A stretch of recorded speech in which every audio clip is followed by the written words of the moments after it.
Okay. Hello and welcome. It's me, David Pello. Early in the week. This is what, Tuesday of holiday week, Thanksgiving week, however you want to call this holiday. I hope people are enjoying yourselves.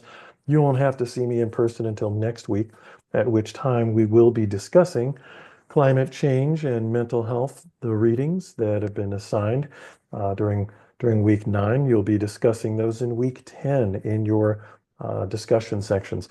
So this lecture this evening is on climate change and mental health. And there are 3 learning goals for this unit. As always, the first is to develop a deep understanding of how climate change and mental health are linked. The second is to be able to discuss how the linkages between climate change and mental health impact vulnerable populations.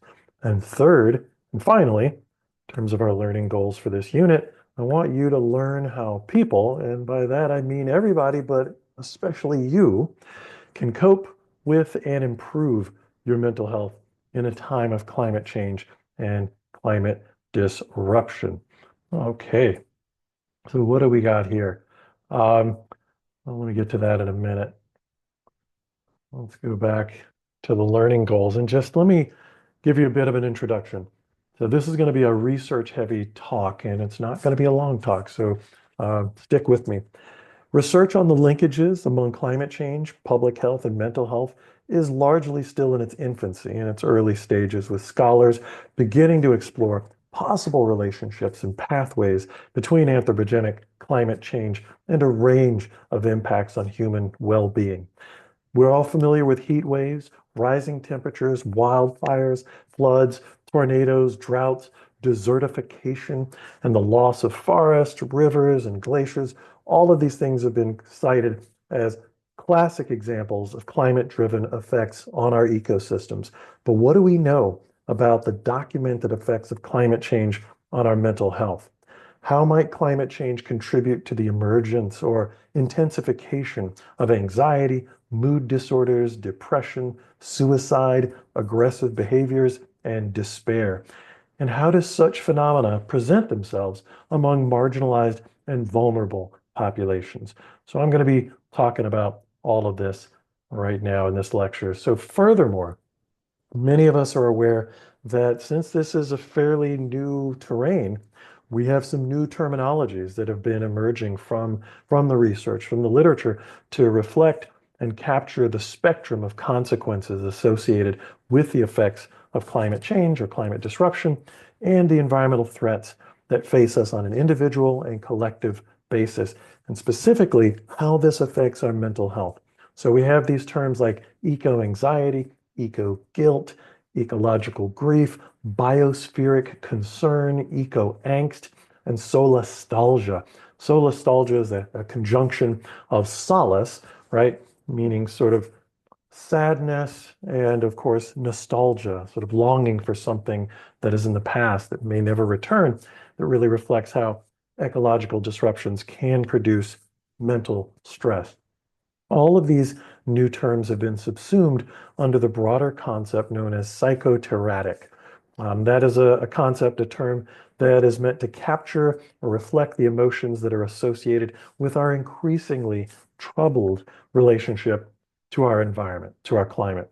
So these emerging concepts are important, but few have actually been effectively applied to the experiences of populations that are marginalized by structural inequalities, vulnerable populations. And so this lecture is going to explore how climate change is shaping mental health experiences of people around the world, but in particular, vulnerable communities. Okay, so what do we got here? Let's talk about climate change and mental health. Anthropogenic climate change has been deemed to be one of the single greatest threats to human health in the 21st century. And in 2012, the medical and health organizations from around the world converged in Doha to author what is called the Doha Declaration, which calls for the health effects of climate change to be elevated to a major public policy priority. In other words, governments around the world, elected officials around the world, need to take this seriously. However, only recently have scholars begun really documenting climate change's impacts on global mental health. Now, there's little question that mental health concerns are on the rise in the context of climate change. These trends are particularly concerning considering the fact, as we know, that scientists predict that climate change-driven extreme weather events will only intensify in the coming years, intensify in terms of severity, frequency, and their duration. Furthermore, the research on this subject consistently concludes that people with pre-existing mental health conditions are affected by climate change more intensely than others. And those uneven impacts are expected to be magnified among populations that are already facing broader health disparities, which of course includes people who are low wealth or low income, low socioeconomic status, and many communities of color.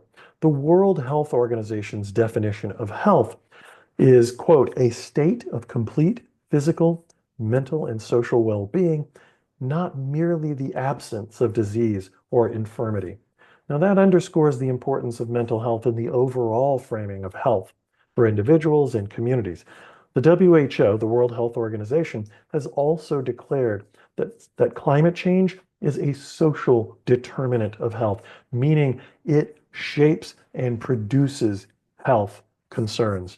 And it is important to note that the concept of mental health refers not only to mental illnesses or mental disorders, but on a positive note, mental health actually refers to states of mental well-being, psychosocial wellness, and emotional resilience. So keep that in mind, that mental health can be something that we're talking about in positive terms, and hopefully we'll get there soon. So if we look at a 2016 report by the British journal The Lancet on mental health and sustainability, they concluded that mental health is, quote, the most neglected of all human health conditions, since the medical profession and public health services tend to focus almost entirely on physical health. And while scientists expect the effects of climate change to intensify in the coming years, researchers predict that mental health crises will follow a similar trajectory. So we've got to deal with this. The depth of neglect of mental health needs across the world in both government and health institutions is really profound and is arguably rivaled only by the prevalence of mental health crises themselves. For example, you may be interested to know that the subject of mental health was never the focus of the United Nations Conference of Parties on the Climate Change Convention until 2023, last year. And that was the 28th global meeting of the Conference of Parties to the Climate Change Convention. So this lack of attention is particularly concerning because cases of psychological trauma, listen to this, cases of psychological traumas from any form of disaster exceed those of physical injury by 40 to 1. So when we have a natural disaster, yes, many people are harmed physically, but mentally, we see that trauma, that mental trauma exceed the physical trauma by 40 to 1. That's extraordinary. Now, since the level of social support that people experiencing climate change enjoys matters a great deal, some scholars are urging policymakers and community members and community leaders to increase the level of social support organizations and mental health services in communities around the world, but particularly those that are hit hard by climate change. Okay, let's talk about climate change and mental health in a number of additional ways. I'm going to get a little bit deeper into this. With regard to the perception of future climate change threats, while there's certainly a number of negative consequences, such as increases in feelings of hopelessness or powerlessness or despair, there is also a potentially positive dimension to this crisis, to this challenge, in that climate change has actually mobilized people to engage in altruistic, compassionate, caring behavior in order to provide social support for those in need, resulting in psychological or psychosocial resilience, post-traumatic growth, not stress, growth, and a greater sense of hope and community belonging. So this is really important, a really a positive outcome, a silver lining, an unintended outcome of climate change is that people are actually, in some cases, in many cases, helping out, really helping their neighbors, their friends, and their colleagues. Moreover, environmental and climate change activism have been shown to create a buffer, that is, a protection against some of the negative mental health concerns that might otherwise arise in individuals and communities experiencing climate change, which lends really strong empirical and scientific and evidence-based support to that old adage that the best antidote for despair is action. Now, these effective actions, according to the research, can include lifestyle changes as well, of course, as collective activism. Now, the reason why climate activism seems to provide a degree of protection from climate change anxiety and mental health disorders is because it facilitates community connections. It facilitates social support, which in turn promote health and well-being. Furthermore, rather than uniformly discouraging action, like a lot of people, like popular wisdom would have us believe, some studies have found that climate change distress is actually positively associated with climate change activism. So people who may be feeling distress are also oftentimes engaging in activism. So this is good news. This is very positive good news. Um, Let me continue here.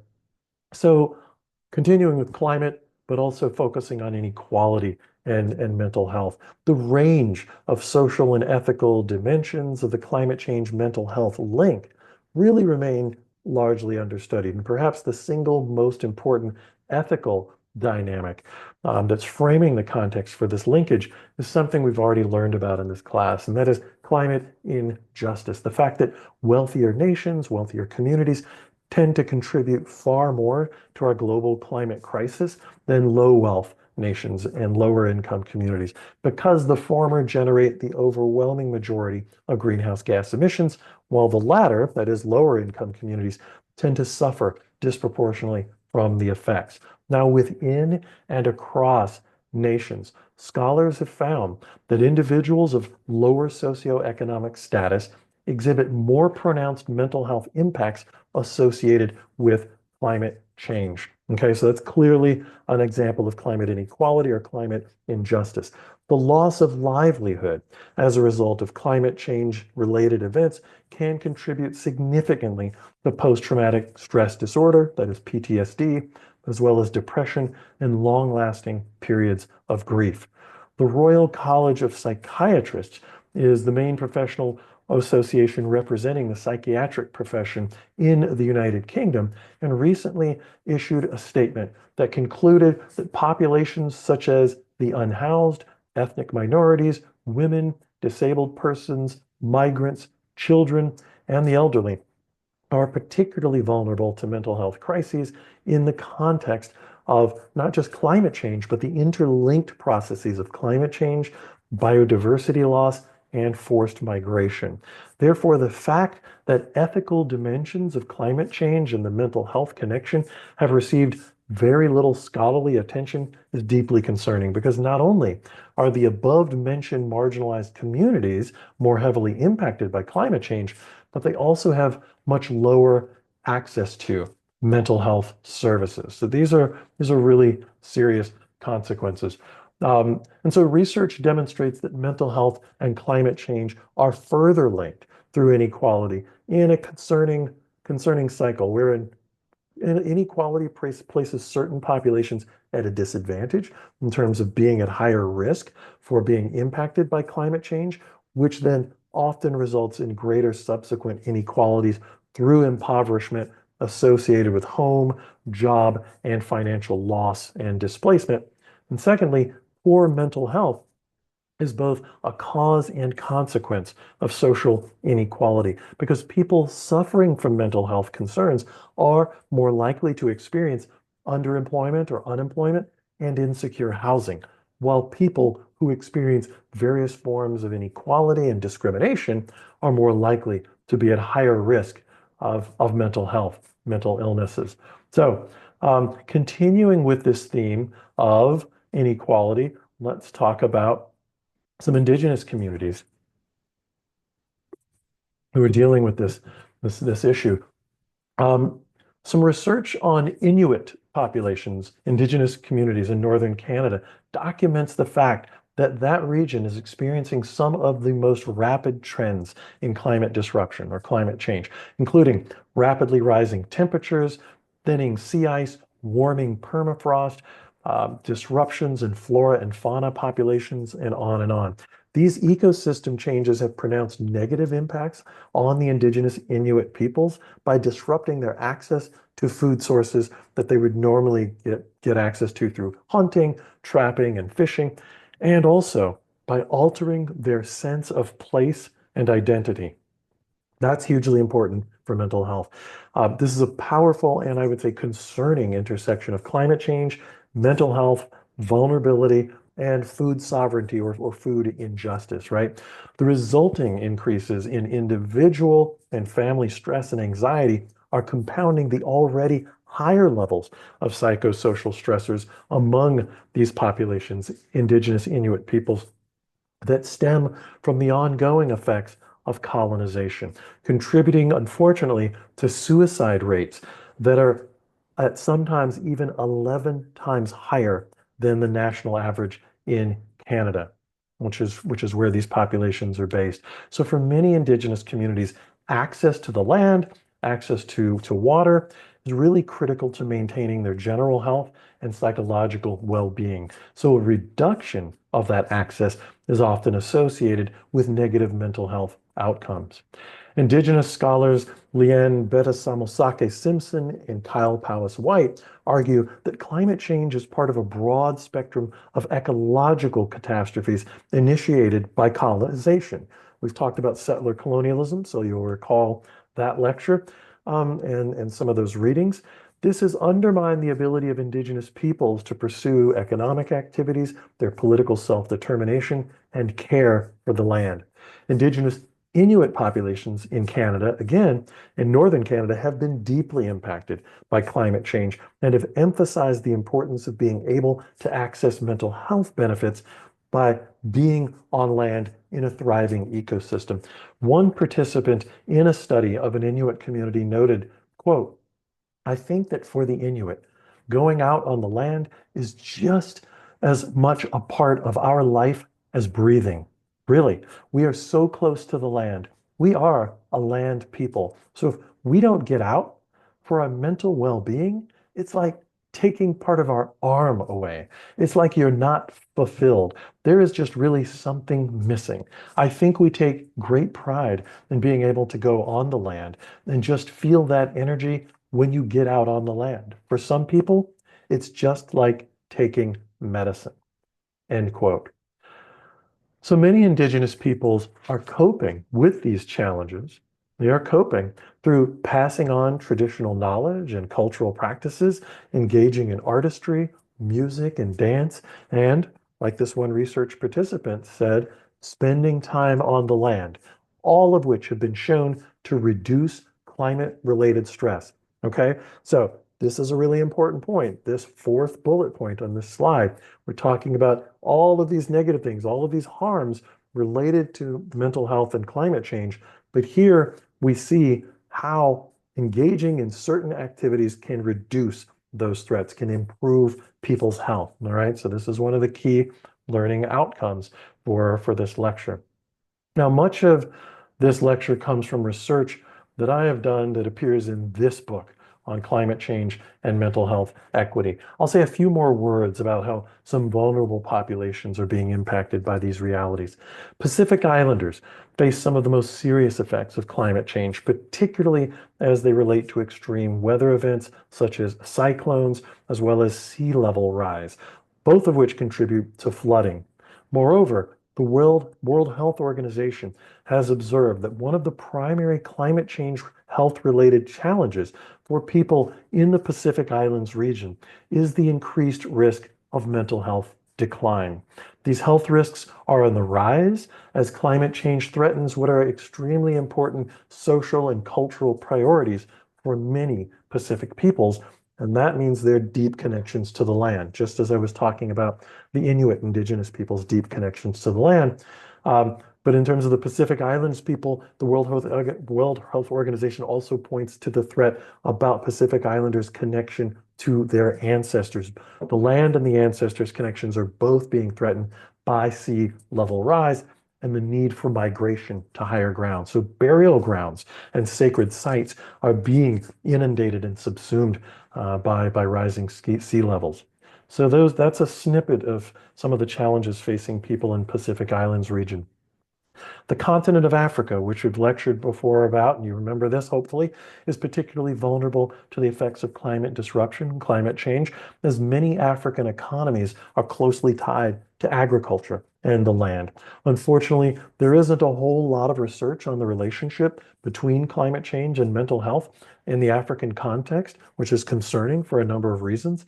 The 2022 Intergovernmental Panel on Climate Change, that is the IPCC, their report in 2022 indicates that those regions on planet Earth with high levels of impoverishment, governance challenges, limited access to basic resources and services, significant levels of climate sensitive economies and livelihoods are among the places that are most vulnerable to climate change impacts.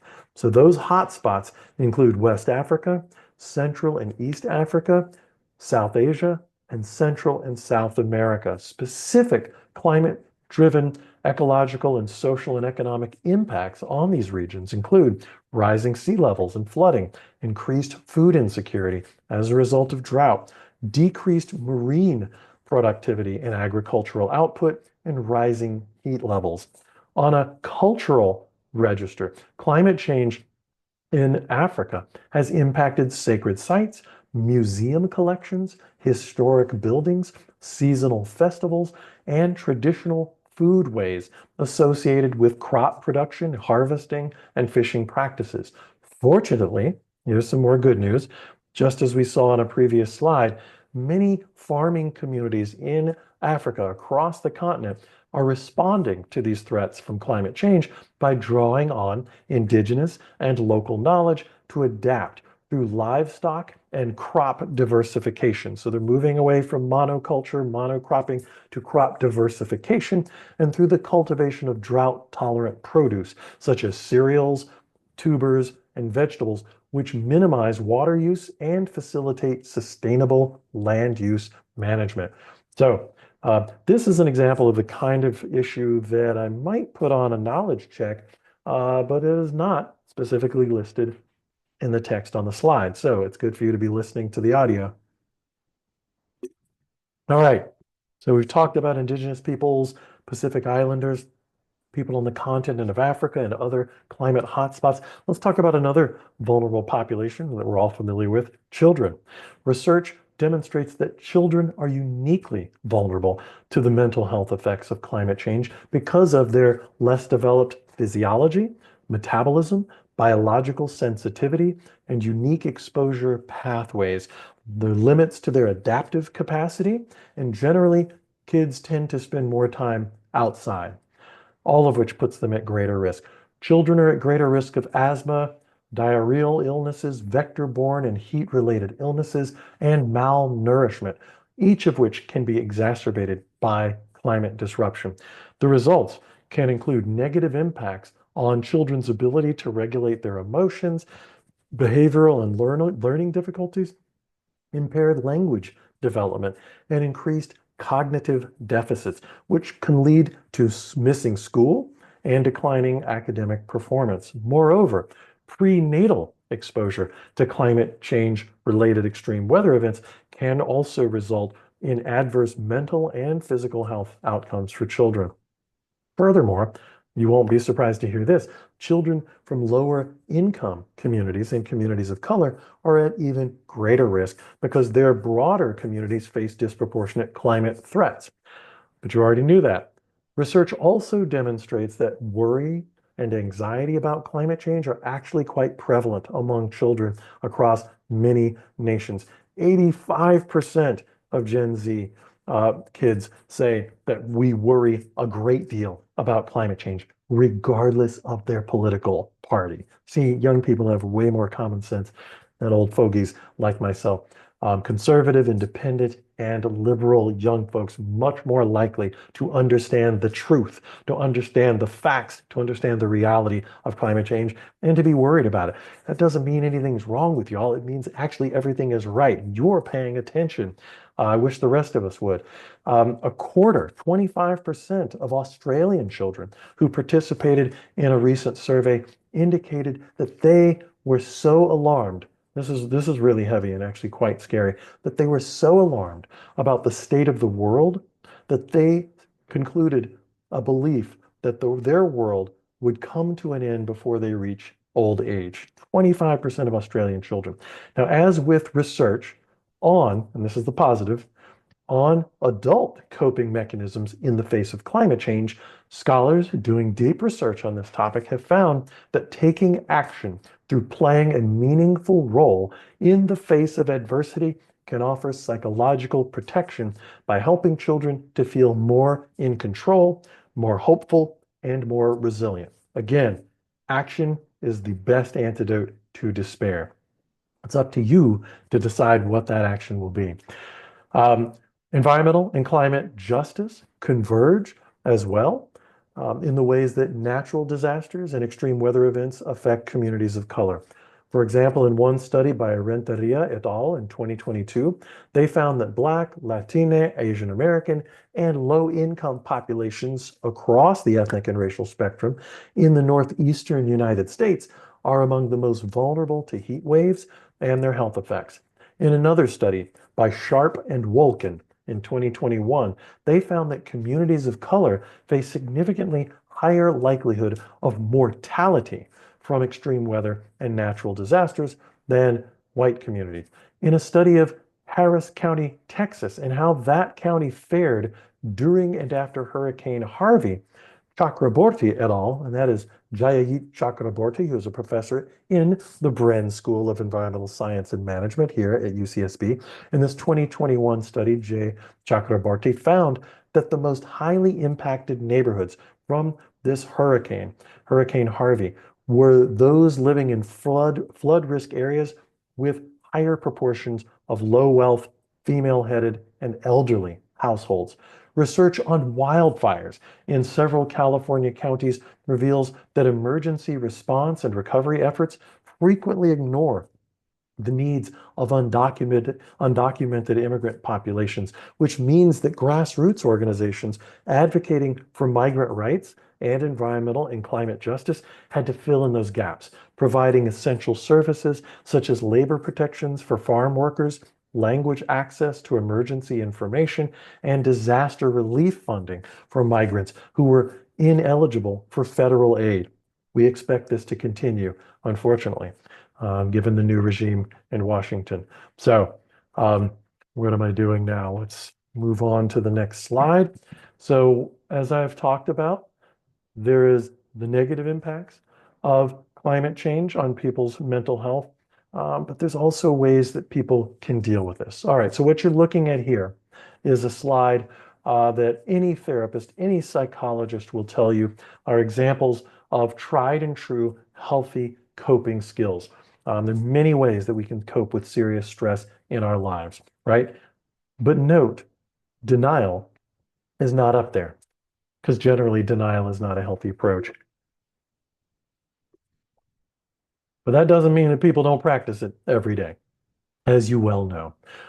Other communities have tried different ways of coping with climate change. One groundbreaking study, a colleague of mine, Kari Norgard, she explored how residents of a town in Western Norway participate in what she calls organized denial of the climate crisis, not, not because they are politically aligned with fossil fuel interests, but because denial and apathy are coping mechanisms. They're not good ones, but they are coping mechanisms nonetheless.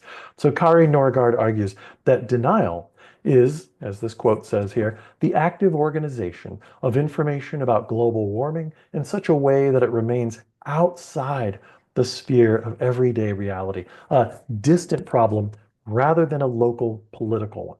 In other words, the realities of climate change are, for many people, and not just in this town in Western Norway, But in a town near you, like the town you might be living in the United States of America or wherever, that the realities of climate change are so harsh, are so brutal, that denial is a way of shielding oneself from the mental health harms that might accrue if one were to face the truth head on.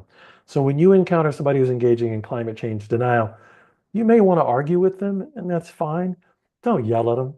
Be compassionate, be caring, because probably what they're doing is exactly this.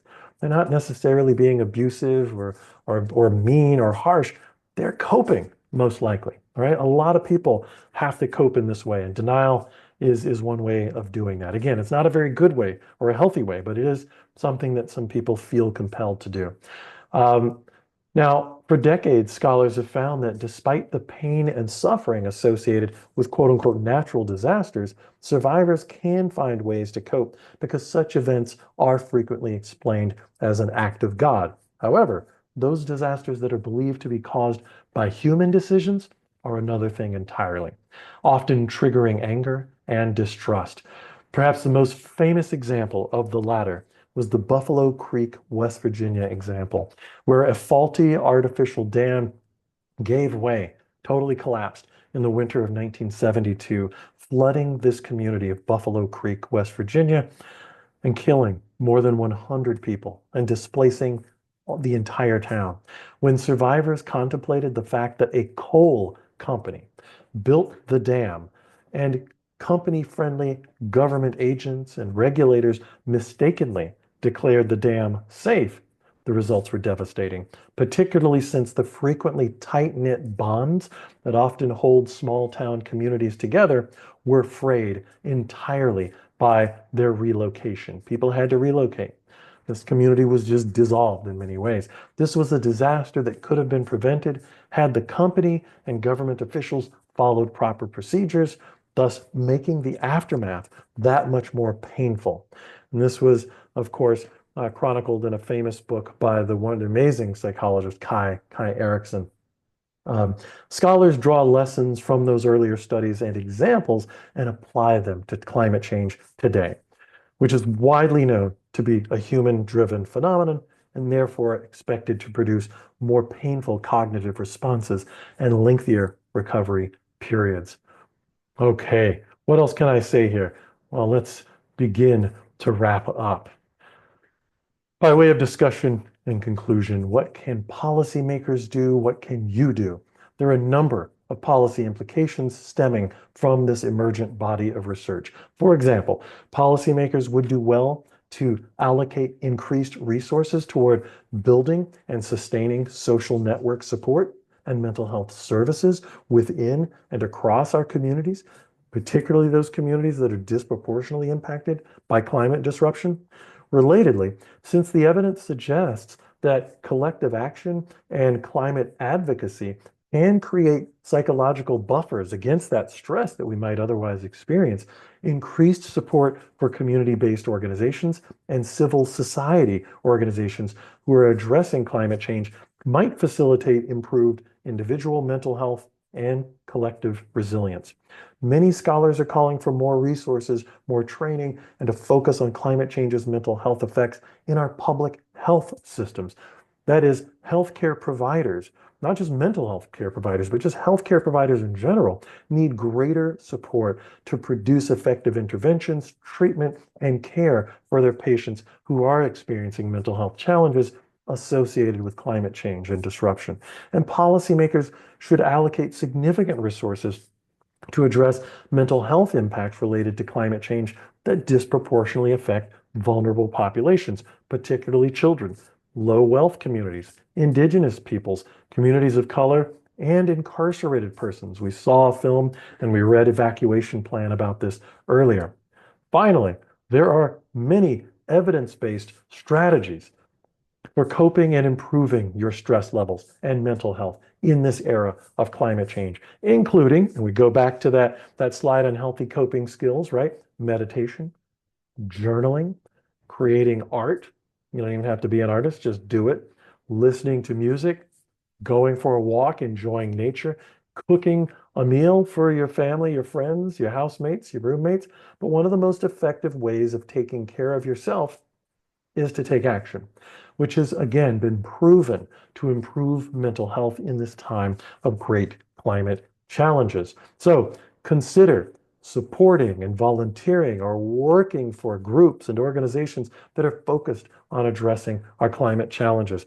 We've talked about so many of these in this class. You've heard from many of these folks. People like Jeff Kuiper at Los Padres Forest Watch, right? We've got UCSB's Environmental Justice Alliance. We have the Community Environmental Council. You've got the Central Coast Alliance United for a Sustainable Economy, that is CAUSE. You have the IV Food Forest. You've got CalPIRG. You've got UCSB Plant Futures and UCSB Science Communication Clubs. And that's just for starters. Or, as I always like to say, if there's not a group or an organization out there that's doing the work that you think needs doing, start your own group to advance and support an issue that you care deeply about and get your friends to join. All right.